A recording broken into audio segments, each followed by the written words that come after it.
ভাইস্তে, এই যে জাতটা দেখতেছো, এই জাতের নাম আব্দুল্লাহ কেন কাতারে। আব্দুল্লাহ কি করতে কাতারে চাচা? আব্দুল্লাহ যখন তাস খেলা খেলি একবারে দৌলো দিয়া দেনাদার জ্বালাই তার বাড়ি থাকার কোনোই কায়দা ছিল না। চাচা দৌলদিয়া না দেউলিয়া? ওই হইলো, ও যখন দেনাদায় ছিল তখন পোতার মাটি ঘরের টিন দেখেও তার প্লেন ভাড়ার টাকা ছিল না। ওর ওই ঘরের ওই কানাসি এই গাছটা ছিল, তখন ওই গাছটা ও আমার কাছে 2600 টাকায় বিক্রি করে।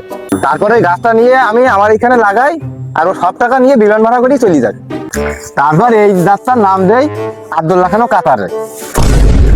চাচা তা নয় বুঝলাম, তা আব্দুল্লাহ তো কাতারে যেই বড় লোক হয়ে গেছে, তা আমাকে তো এইসব করে খাতে হবেন নি।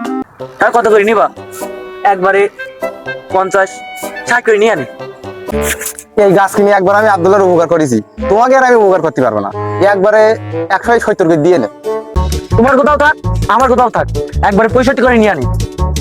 এই আর এই গাছটা ভেঙে ফেল, আর ভেঙে ফেলে একবারে লোডে ফেল, দেরি করা যাবে না, ঝড় বৃষ্টির সময়।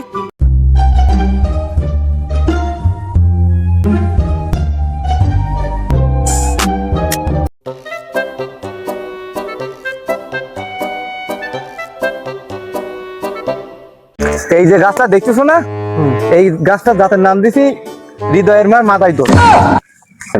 তা চাচা এ আবার কোন জাত? আচ্ছা তুমি তো বুঝলে না বাবু, হৃদয়ের মার যখন বিয়ে হয় তখন আইসে এই গাছের আম ভাঙতে আসে, এসে তার মাথাটাও ভাঙে, আমার এই গাছের মাথাটাও ভাঙে। ওই জন্যই আমি নাম দিছি হৃদয়ের মার মাথায় দোষ। ও জাতমাত যাই হোক, এমনি এই গাছ আর আমি একটু ছোট, তুমি একবারে 30 করেই নিয়ে নে। না ভাইস্তে, মাল ছোট হলে কি হবে, ফিগারটা একবারে সেই। কম দিয়ে না, কম দিয়ে না। চাচা এ আম 130 বেশি হয়ে যায়, তুমি 130ই নাও। তোমার কোথাও থাক, তোমার কোথাও থাক, একবারে 150 করে দিয়ে নে।